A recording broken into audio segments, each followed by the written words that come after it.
Skalice cestu Pavu, pre Špúrku až Nevinhradu, od Moravy po Trnavu, a mesta kraj spevu plný.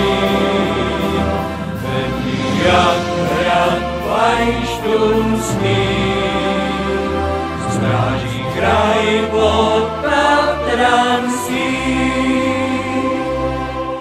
Svojím chrbtem cudzích držá, straňogatí nenaložá, ostrý jazyk šable majú,